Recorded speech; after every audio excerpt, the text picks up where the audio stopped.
It was around 10:30 p.m. when the guy walked in. I was on the night shift at 6 and 9, a small convenience store on the outskirts of town. Not much ever happened here. The occasional drunk, someone grabbing a late night snack, or the tired worker trying to get through the hours until morning. I didn't mind the quiet.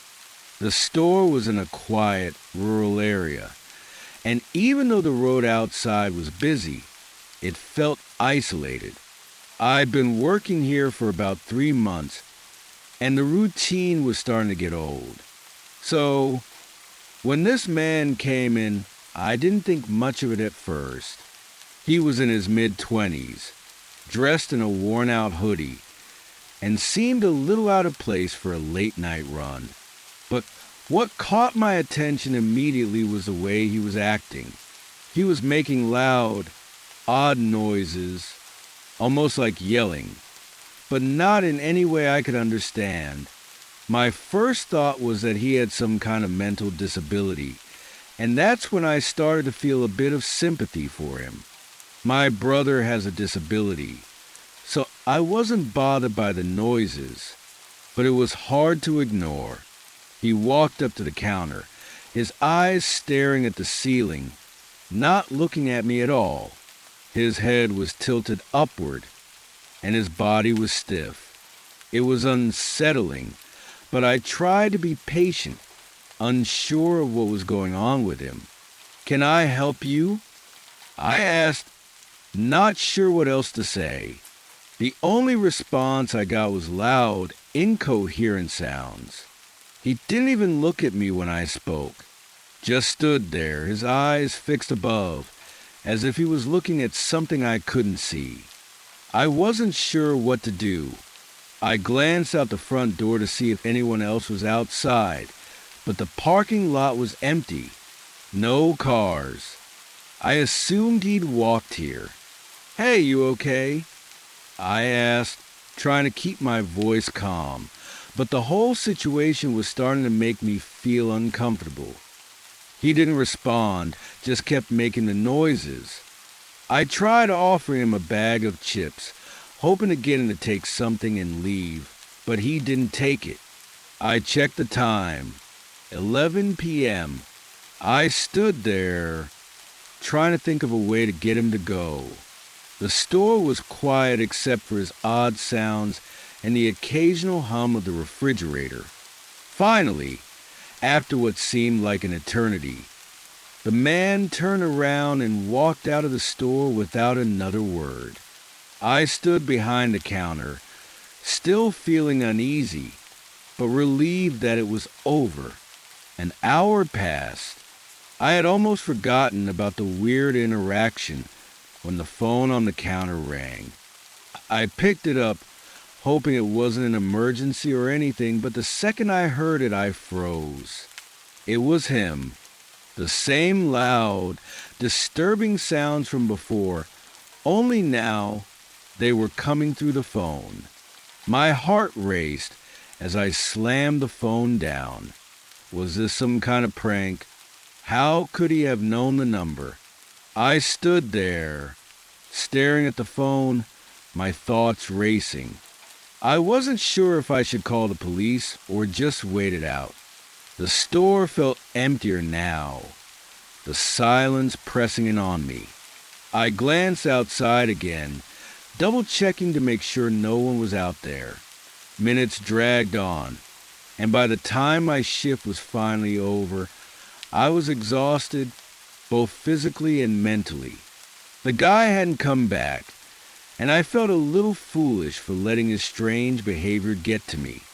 I was finally able to leave the store, and when I walked into my house, I tossed my jacket and bag on the table, ready to get some sleep. But no sooner had I set the keys down than my phone rang again. It was 4 a.m. I hesitated for a moment before answering. My stomach twisted with dread as I picked up the phone. And there was again the same disturbing noises. They sent a chill down my spine, making my blood run cold. I slammed the phone down harder this time, my hands shaking. How was this happening? How did he find me? All I could do was sit there, my thoughts racing. The entire house felt like it was closing in on me. I kept hearing strange sounds, scratching, tapping, like something or someone was outside my window. I stayed awake, terrified, not daring to fall asleep until the first light of dawn crept through the curtains. A few weeks passed and the incident faded from my mind. That was until today. I had to go down into the basement to grab some old boxes, something I hadn't done in a while. When I opened the door, I stopped dead in my tracks. Papers were scattered across the floor and the air smelled stale. I walked in slowly, my flashlight illuminating the mess. And that's when I saw it, written on the wall in dark. Smeared ink was 6 and 9, followed by the address of the store where I worked. Beneath it was my home address. I froze. I couldn't breathe. What was this? I stepped back, my heart pounding, but I couldn't take my eyes off the message. Then I noticed something else. A collection of kitchen knives scattered across the floor and a large pocket knife sitting on a shelf. I felt sick, my mind racing as I realized the horrible truth. He had been here. He had been living in my basement. I couldn't understand how he'd managed to stay hidden for so long.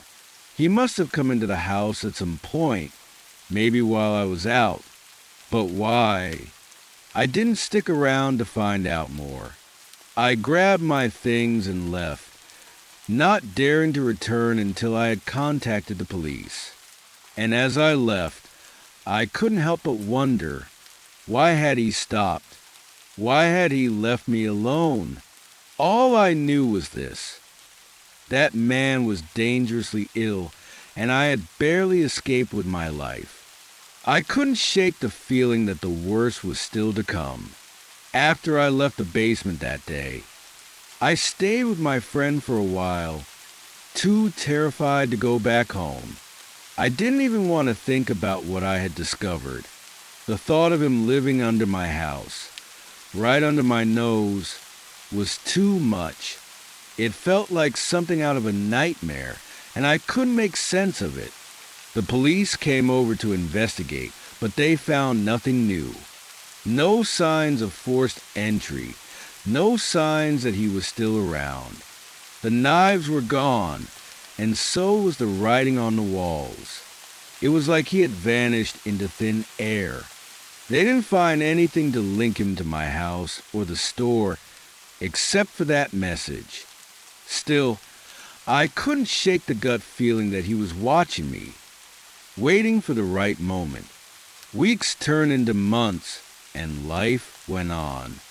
I returned to my job at the 6 and 9, though every creak of the floorboards and every shadow felt like a reminder that I wasn't alone. I kept expecting him to show up again, but nothing happened. The store remained quiet, and the customers continued coming in, mostly regulars. But I couldn't fully relax. Every night shift felt like a reminder that I had narrowly escaped something much worse. One night, about 6 months after the basement incident, I was working alone again, like usual. It was a slow night. The clock ticked slowly toward the early hours of the morning. I'd almost forgotten how easily the silence could wrap around you like a heavy blanket. Then, out of nowhere, the phone rang again. I froze. My blood went cold, and the hairs on the back of my neck stood up. Not this again. I didn't want to pick it up. I didn't want to hear those loud, disturbing noises on the other end. But I had no choice. I grabbed the receiver slowly, my heart pounding.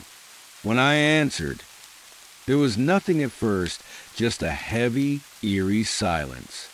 Then the sound came, the same loud, incomprehensible yelling. It was unmistakable. My stomach churned as I listened. The man's voice, though muffled through the phone, was just as haunting as before. I could barely breathe. My grip on the phone tightened, and for a moment, I was paralyzed with fear. Was he in the store? Was he outside? I hung up without saying anything. I stood there, my mind racing, and every noise around me amplified. The hum of the lights, the distant rattle of a freezer door, the soft buzz of the security cameras. But what was out there? What was he trying to tell me? And why now? The rest of the shift passed in a blur. I couldn't focus. Every shadow seemed to move. Every creak of the door seemed louder. And I kept checking the windows, making sure no one was out there. But I couldn't shake the feeling that something or someone was close. When the morning finally came, I was relieved to hand over the shift to the next worker and leave the store. I rushed home, my body tense, still shaken from the phone call. The last thing I wanted was to sleep, but exhaustion overtook me, and I finally collapsed into bed, hoping I could shut off my racing thoughts for a while. But the silence in my house was deafening. Even with the blinds drawn and the doors locked, I couldn't escape the sense that I was being watched. I tried to tell myself it was just the paranoia kicking in, but I couldn't ignore the feeling. That night, I heard it again, the scratching at the window, soft but persistent. It sounded like fingernails dragging across the glass. I didn't want to look, but I couldn't help myself. My eyes were drawn to the window, and when I peered through the blinds, I saw nothing. Yet I couldn't shake the feeling that someone or something was there just out of sight. For weeks, I kept hearing strange noises in my house, scratches, knocks, and even whispers. It was as if he had never really left.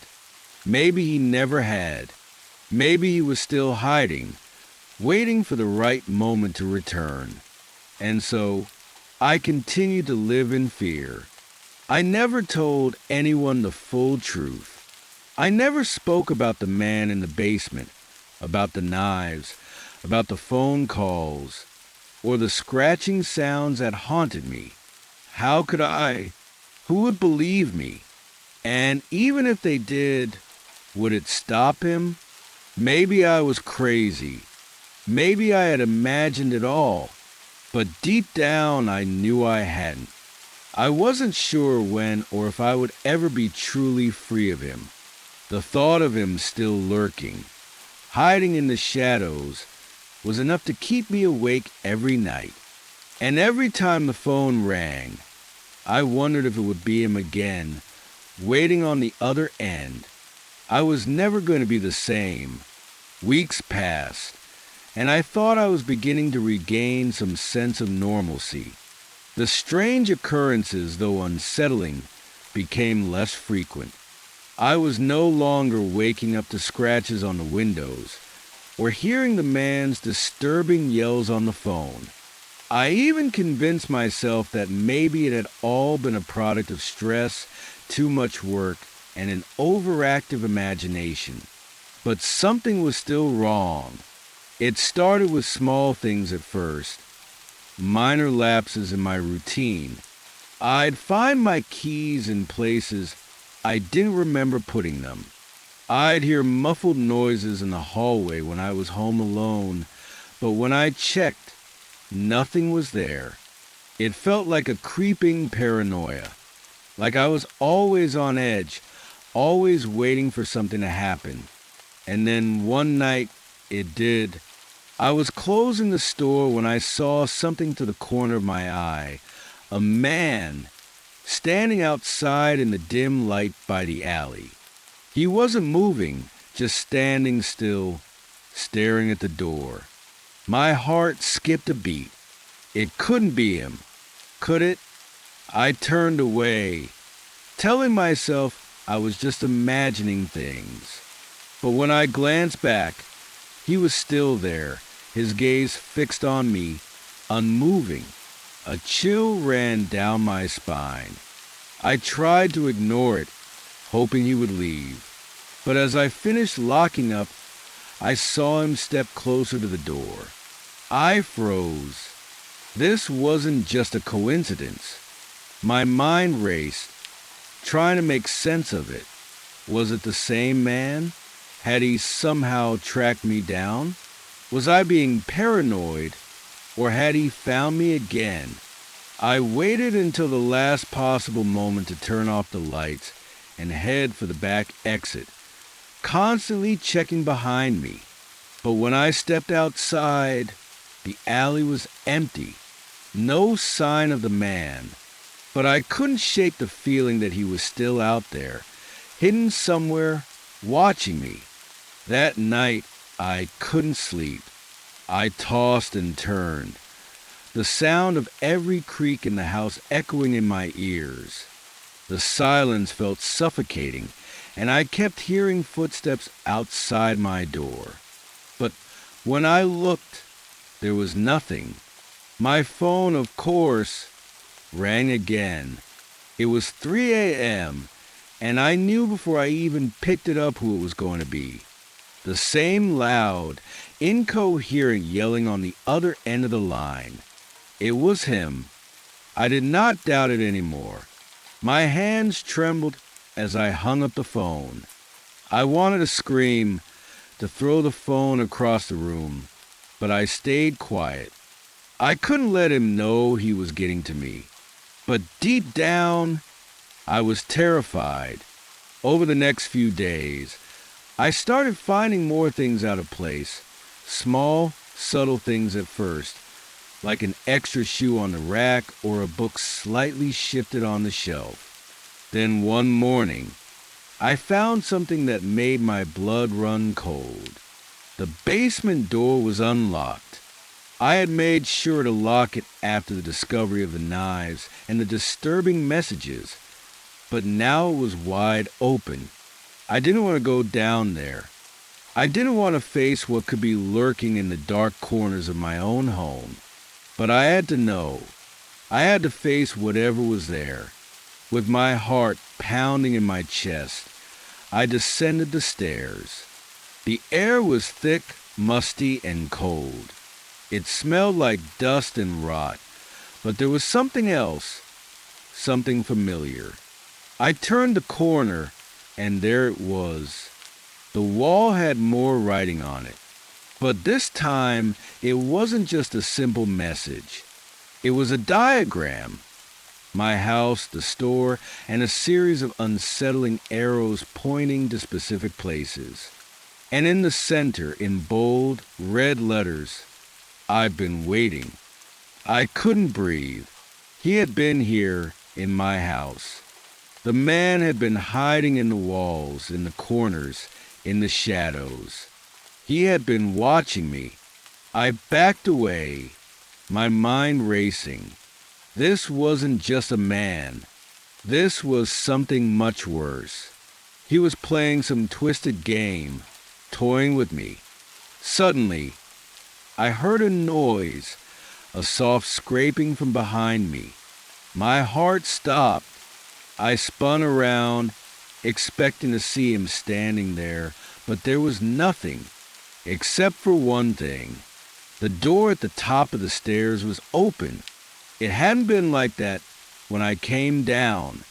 I rushed up the stairs, my heart pounding in my chest. I had to get out of here. I didn't care what I had to do. I couldn't stay in this house anymore. But just as I reached the top of the stairs, I froze. The phone was ringing again. I knew what it was going to be. The same voice, the same yells. And somehow I knew this time he wasn't just calling from somewhere far away. He was here.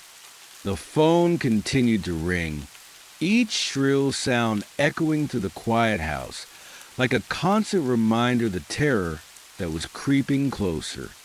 I stood frozen at the top of the stairs, my mind racing.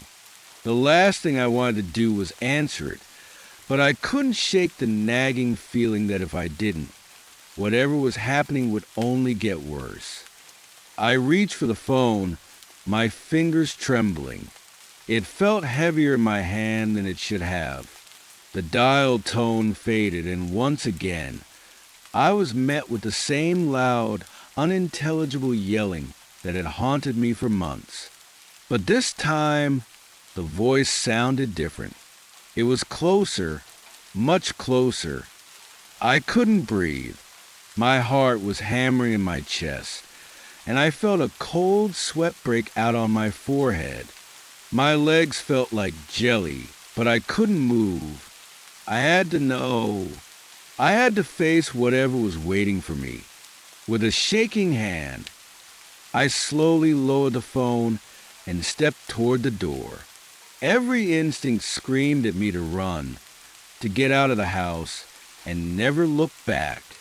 But there was something more powerful than fear driving me, an overwhelming need to know the truth. What did he want?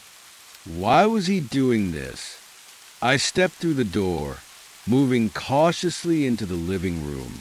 The house was still and silent, too silent.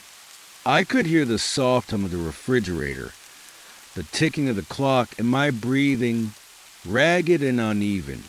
Suddenly, I heard it, the faint sound of footsteps, slow and deliberate, coming from behind me. I spun around, but the room was empty. I was alone, or so I thought. The footsteps grew louder, closer. Then, from the corner of the room, I saw it. A shadow, dark and shapeless, like a stain on the wall, moved. It shifted, just out of my line of sight. I wanted to scream, but the sound caught in my throat. My body felt paralyzed, frozen in place as the shadow inched forward. It was him. I didn't need to see his face to know it. I could feel him, his presence, closing in on me.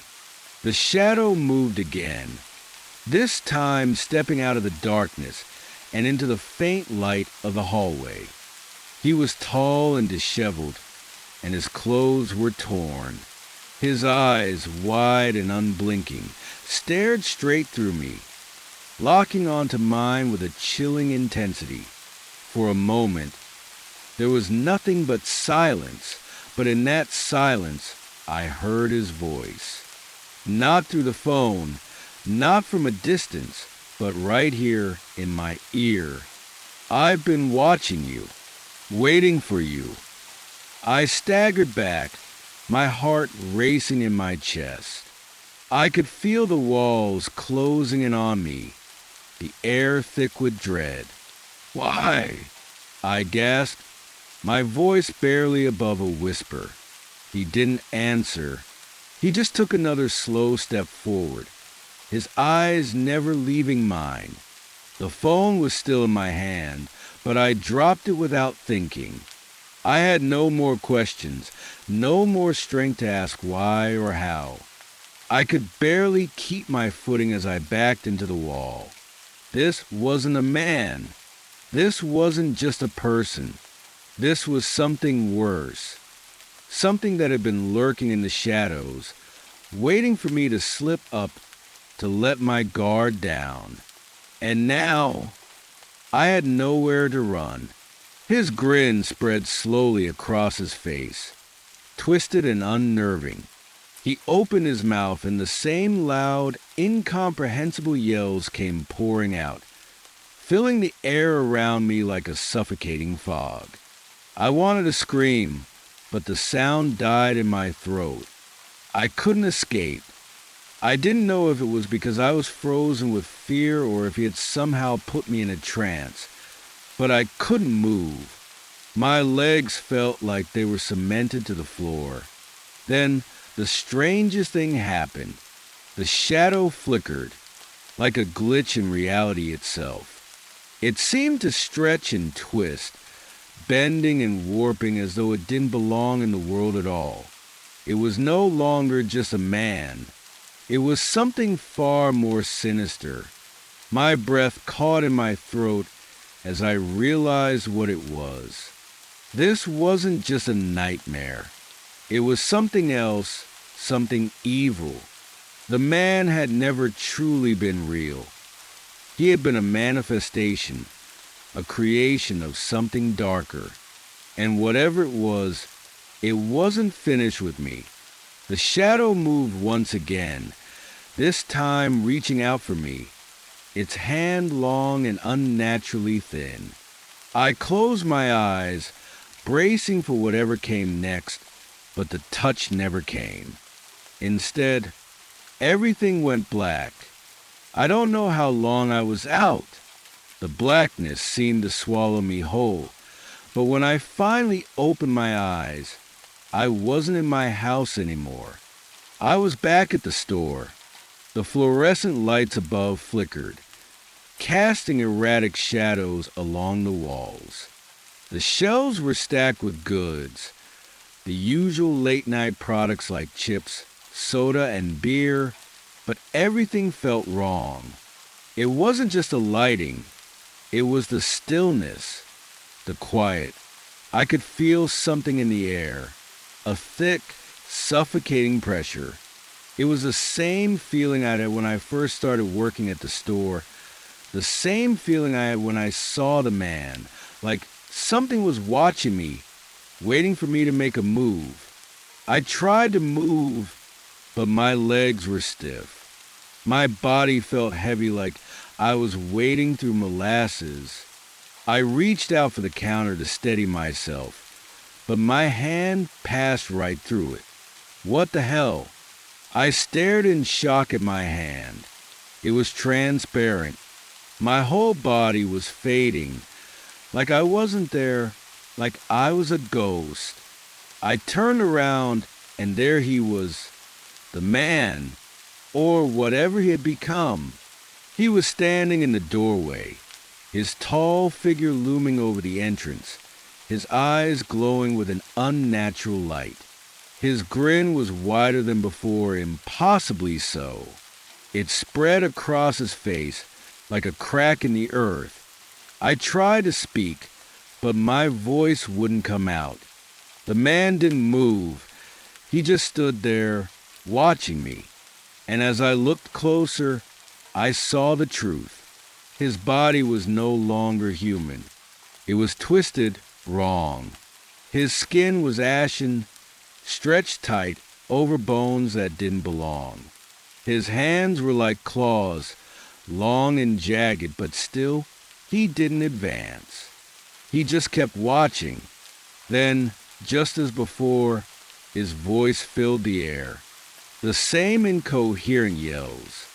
They vibrated through my chest, rattling my bones, but this time, I understood. I'm still here, the voice said, not with words but with intent. You can't escape. You never could. The words echoed in my mind. I wanted to run, but I was frozen in place. It felt like my whole body was being pulled down into the floor, sinking deeper and deeper into the ground. The room began to distort, bending and shifting like a warped reflection in a cracked mirror. This was no longer just a store. It was a prison.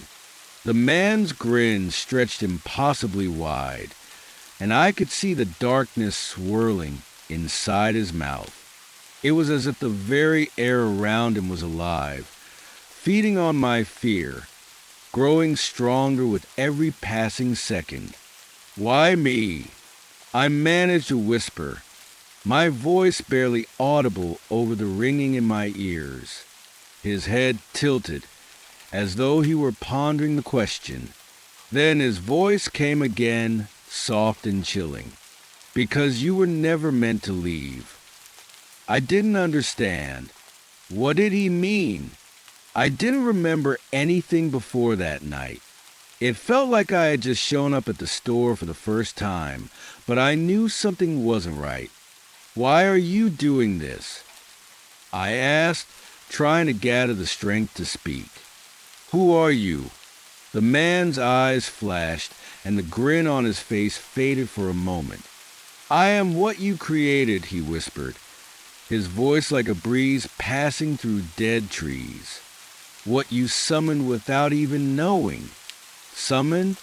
I didn't understand. How could I have summoned anything? You didn't believe. He continued, the shadows around him thickening, swirling like smoke. You never believed in what was real, in what was waiting. But now you see me, don't you? The walls of the store began to close in, shrinking, warping around me. It felt like I was suffocating, like the air was thickening, becoming harder to breathe. I wanted to scream, but the air was gone. Suddenly, the store vanished. The next thing I knew, I was back in my house. But it wasn't my house anymore. It was cold, dark, and empty, except for him. He was standing in the doorway again, his eyes glowing. And I finally understood. It wasn't just the store. It wasn't just the basement or the calls. This was bigger than that. It was something ancient, something that had been following me long before the night shift. Long before I even knew what I was up against. I was never supposed to escape, and now I never would. I stood there, frozen in the doorway, staring at the twisted version of the man.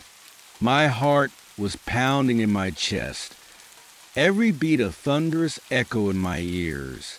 His eyes were locked onto mine, unblinking.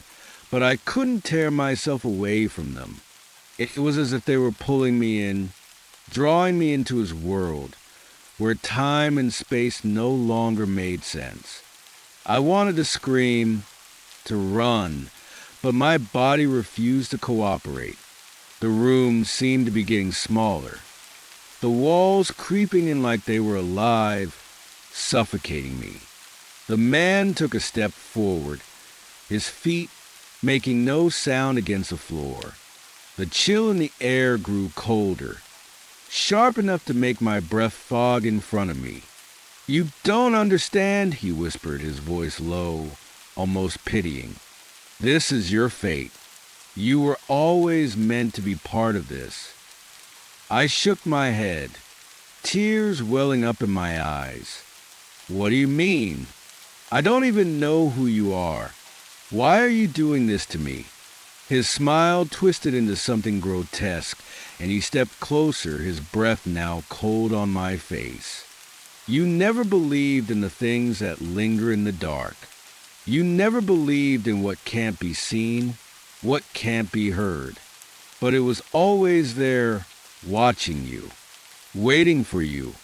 I wanted to yell, to demand answers, but the words wouldn't come. The more he spoke, the more my mind seemed to unravel. It was as if his words were seeping into my skin, into my bones, and suddenly, nothing felt real anymore. You're not just a victim, you know, he continued, his voice growing more insistent. You were chosen. There was no escaping this.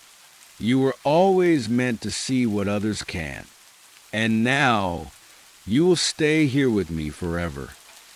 My legs gave out, and I sank to my knees, my body trembling uncontrollably. Please, no. I don't want this. I don't understand. The man didn't respond. Instead, he turned his back to me now, as if he'd lost interest. I stared at him, my mind spinning, trying to make sense of everything that had happened. But nothing made sense.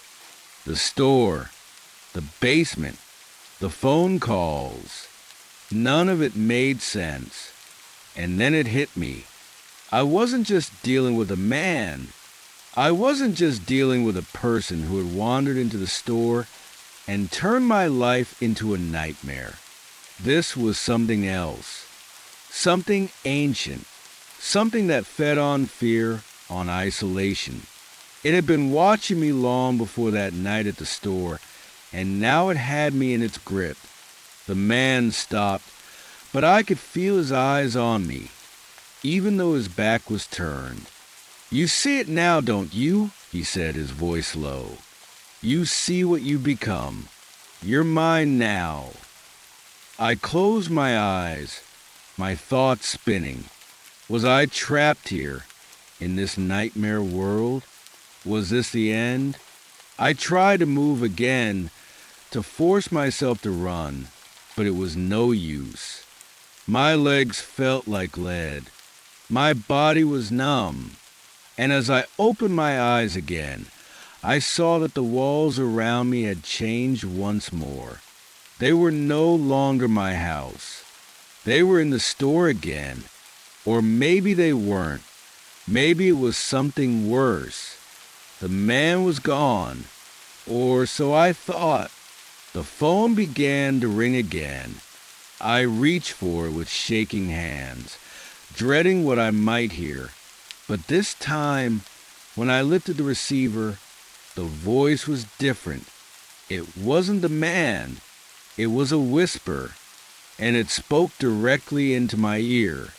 "You can never leave." The world around me began to dissolve. The floor cracked beneath me, and I felt myself falling, plunging into a darkness deeper than I had ever known. I was falling, the darkness swallowing me whole, and just as quickly as I had been dropped, I landed with a sickening thud on something cold and hard. My head spun, my vision blurred, and for a moment I thought I was dead. But I wasn't. I forced myself to sit up, my body aching as if I'd been crushed. The darkness around me was so thick it felt like I was inside a void, and I couldn't see my hands in front of my face. There was no light, no sound, only the feeling of being completely alone. I tried to call out, but my voice barely made a sound. It was swallowed up by the heavy silence. Panic began to crawl up my throat, but I forced it down. I couldn't let this thing, whatever it was, control me. I stood up shakily, my legs unsteady. The floor beneath me was uneven and rough, and I could feel the air shift as if something were moving just beyond the edge of my perception. I wasn't alone. That thought, that realization, made my blood run cold. I wasn't alone. I could feel it. Something was out there, watching me, waiting for me to make a mistake. Then, suddenly, the lights flickered on. The blinding fluorescent glow filled the space, and I blinked in surprise. It wasn't my house. It wasn't the store. I was back at the 6 and 9, but this time it was different. The shelves were covered in dust. The floor littered with scraps of old food and trash. The air was thick and stale, and the coldness that filled the room was so deep, it felt like the temperature had dropped to freezing. It felt like the store had been abandoned for years, maybe even decades. And then I saw him. The man stood in the corner, his back turned to me. He was still the same, but there was something more, something darker about him now. His shoulders were hunched, his movements jerky as if he was struggling to control himself. His skin looked stretched and cracked, like it was ready to fall off his bones. His eyes glowed in the dark, a sickly yellow that seemed to pierce through the gloom.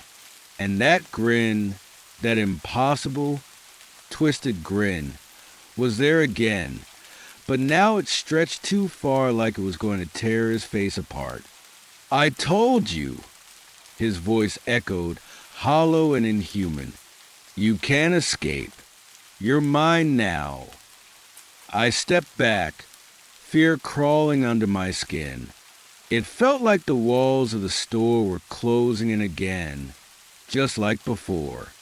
I tried to move, but my legs were frozen, my body refusing to respond.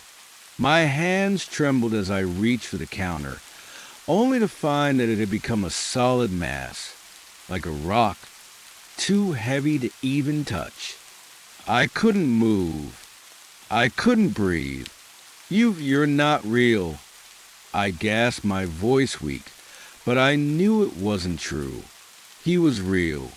He was too real.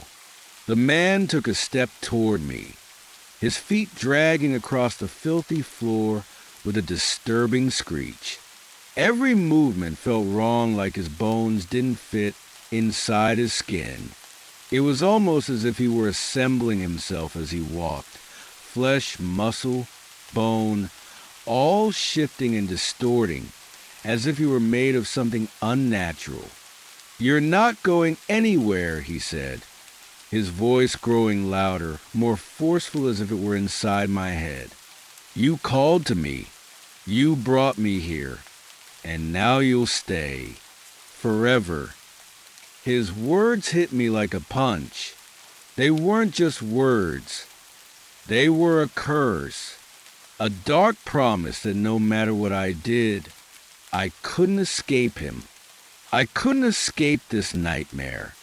The store around me began to warp again, the shelves twisting into grotesque shapes, the walls stretching outward like the skin of a living creature. I could hear faint scratching noises from somewhere deep in the walls, as if something was crawling, watching, waiting. I wanted to scream, to fight, but I was paralyzed by fear, unable to move, unable to even speak. "You'll stay here with me," the man continued, his voice growing cold and hollow, "just like the others, just like all those who came before you."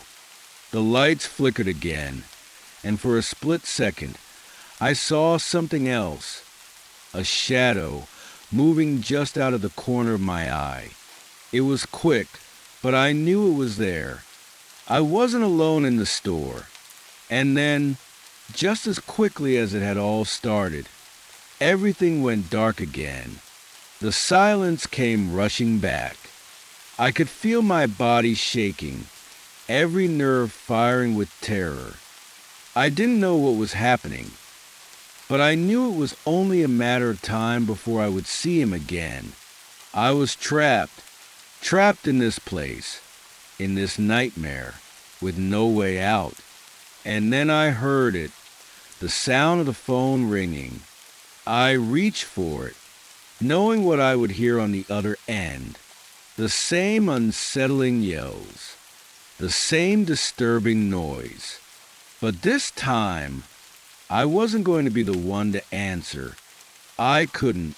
I stared at the ringing phone in front of me, the sound echoing through the silence, each ring a hammer to my already frazzled nerves. I could feel my hand trembling, but I couldn't bring myself to answer it. I couldn't risk hearing that voice again, the one that made my skin crawl, the one that was attached to the man in the corner.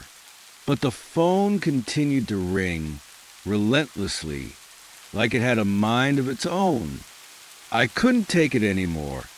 I needed to leave. I needed to get out of this place. But I knew deep down that no matter how hard I tried, I wasn't going anywhere. This wasn't the real world anymore. It was his world, the man's world. I reached out, hesitating only for a moment before picking up the receiver. My hand felt ice cold against the plastic, my fingers stiff, as if I were already touching something dead. And then, just as I expected, the voice came through, soft at first, but it quickly escalated into the same horrible shrieks. "Help me!" the voice screeched, distorted and unrecognizable.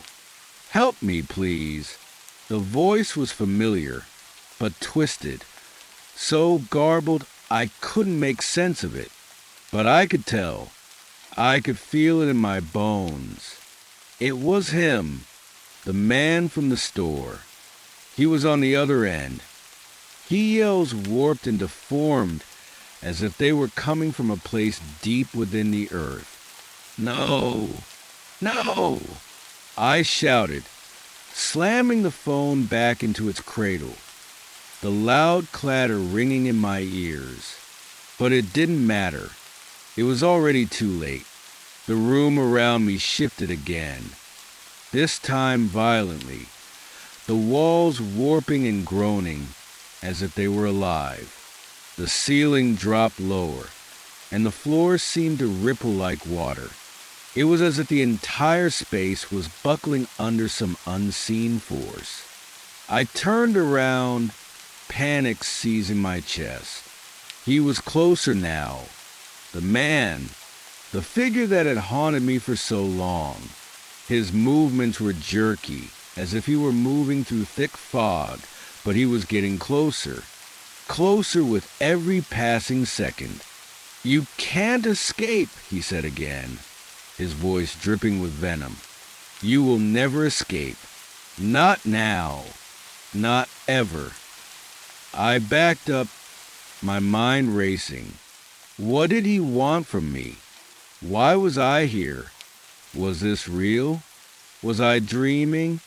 I was certain of one thing. If I stayed here any longer, I was going to lose myself.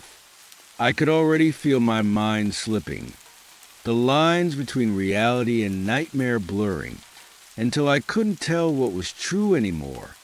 But I couldn't run. The doors, the windows, none of them would open. I tried them all. I was trapped. And the man, he was coming for me. He stepped forward, his eyes glowing like lanterns in the dark. The closer he got, the more my vision blurred, the more his form seemed to distort, as if he were both here and not here at the same time.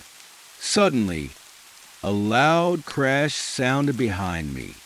I spun around, heart in my throat, to see the walls had cracked open, revealing a hallway that stretched endlessly into the dark.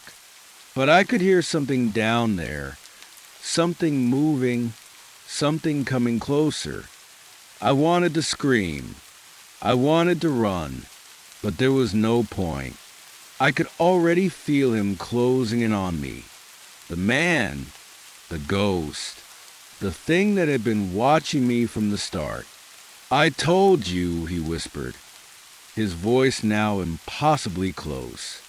"You can't escape. You never will."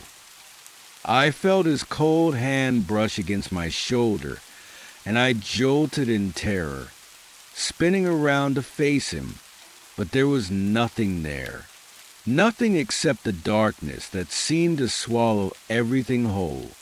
And then I heard it. The sound of footsteps echoing from the hallway. Slow, deliberate, approaching.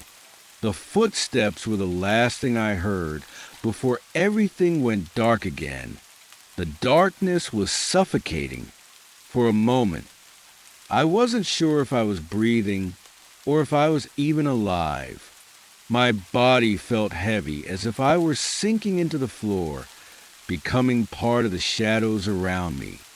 I couldn't move, couldn't speak. The air was thick with a cold that seemed to settle deep inside my bones, chilling me from the inside out. I tried to listen, to hear anything, but there was only silence. That It was until the footsteps came again, slow, unhurried, and unmistakably closer. I didn't need to look. I knew he was there, moving toward me like a predator. His presence filled the air, pressing down on me, suffocating me as if he were surrounding me with his very essence. "You can't hide," his voice echoed, not from one direction, but from everywhere. It felt like it was inside my head, vibrating through my skull. "You're mine." I shut my eyes, desperate to block out the sound of his voice. My heart pounded in my chest, but still, my body wouldn't respond. It was as if fear itself had locked me in place, made me a prisoner of this nightmare. The silence stretched, the space around me feeling heavier with every passing second. Then, without warning, the lights flickered back on. But it wasn't the sterile, fluorescent light of the 6 and 9 anymore. No, this light was dim, twisted, like something from a different world, sickly yellow, casting shadows that twisted and stretched unnaturally. And he was there, right in front of me. The man, his face was more contorted now, as if his features were rotting. His skin stretched too tight over the bone. His eyes, those glowing, sickly yellow eyes, were wide, staring right through me, piercing into my soul. His lips were curled into that horrible grin, a grin that didn't belong to a man. It was something far worse. "I told you," he growled, his voice now low and guttural, like a beast. "You can't leave. You'll never leave. Not now. Not ever." My breath caught in my throat as I finally found my legs again. I stumbled backward, desperate to get away from him, but the space around me was closing in. The walls were moving, shifting like they were alive. The floor beneath my feet felt unstable, as if it could collapse at any moment. I turned and bolted for the back door, my hands fumbling with the handle, but it wouldn't open. It was locked. I could feel the cold steel beneath my hands, but it wouldn't budge. "Why are you doing this?" I managed to choke out, my voice shaking. The man didn't answer. Instead, he took a slow step forward, his footsteps echoing in the eerie silence.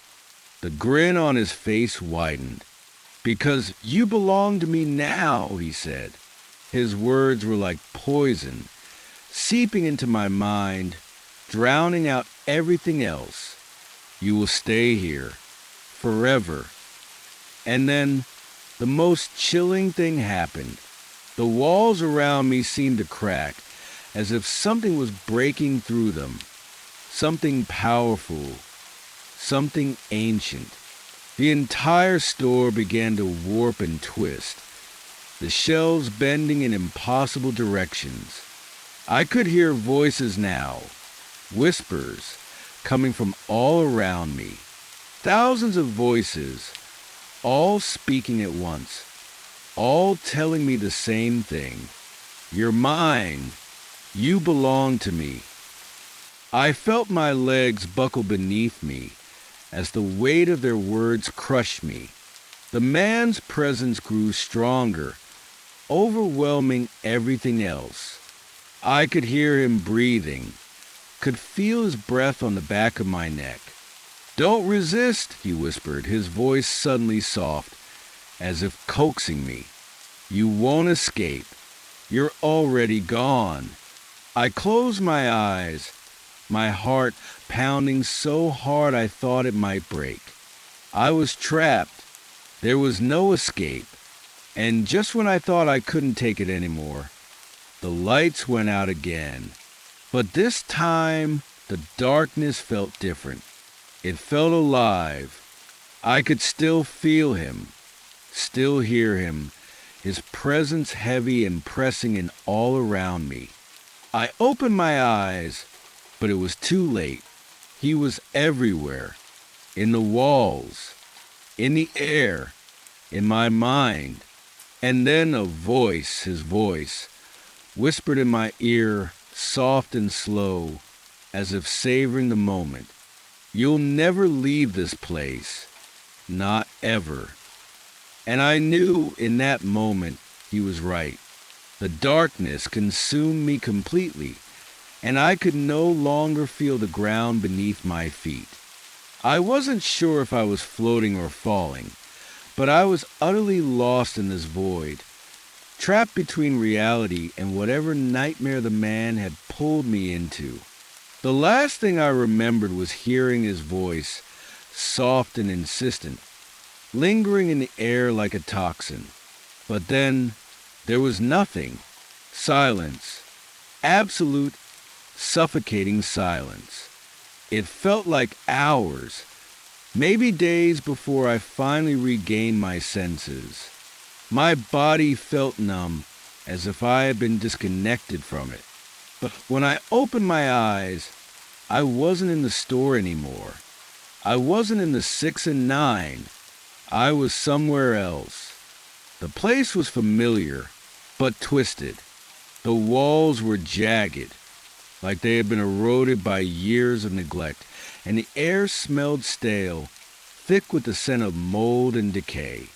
The fluorescent lights flickered intermittently, casting strange shadows that shifted unnaturally. I could feel him again. The man, his presence was everywhere, seeping through the walls, suffocating the room. I could almost hear him breathing, just out of reach, like a predator waiting for its prey to move. I stood, my legs shaky, and looked around, trying to make sense of where I was. There was a small desk in the corner, cluttered with papers and old files. On the wall behind it, in messy, jagged handwriting, was the word "you" scrawled across the faded paint. And then I heard it, the footsteps. They were slow and deliberate, each step calculated. I didn't have to turn around to know who it was.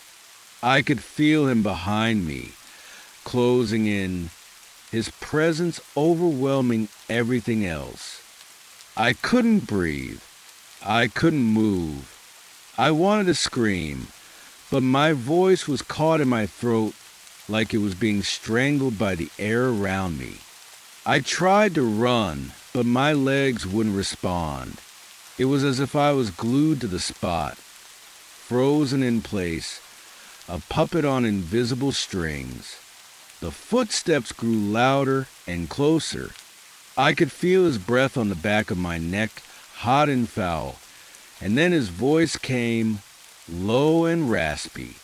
You can't run from me. You can't escape. You are mine now. My heart hammered in my chest as I realized the truth of his words. I wasn't going anywhere. Not now. Not ever. I tried again to move, to fight, but it was hopeless. The walls closed in around me, pressing against my body like they were made of concrete. I couldn't see anything but the shadows, the endless, shifting darkness. I was trapped, and then I heard it, a distant sound, a door opening, a low, soft creak. It was followed by the sound of a chair scraping against the floor, and I could feel the presence of the man growing stronger. He was close now, so close. I've been waiting for you, he whispered, his voice filled with a sick satisfaction. For so long. I could feel his hands, cold and clammy, brushing against my skin. I couldn't move, couldn't fight back. I was his completely. There was no escape. And as he touched me, I finally understood the horror of my situation. The man, the creature, whatever he was, had always been here, in the darkness. He was the darkness. He was the prison I couldn't see, the fear that had trapped me all along. I closed my eyes, bracing for whatever was coming next, but it never came. Instead, I felt something worse, a complete absence, an empty void where the man had once been. When I opened my eyes again, everything was gone. The store, the walls, the darkness. It was all gone. I was back at 6 and 9, but something was different. I wasn't alone. I turned slowly, dread sinking into my stomach, and there he was, the man. But now, he was no longer confined to the shadows. He stood there in the middle of the store, staring at me with those glowing eyes, a grin spreading across his twisted face. "You'll never be free," he said, his voice low and certain. "You'll never escape me." And I knew with cold certainty that he was right.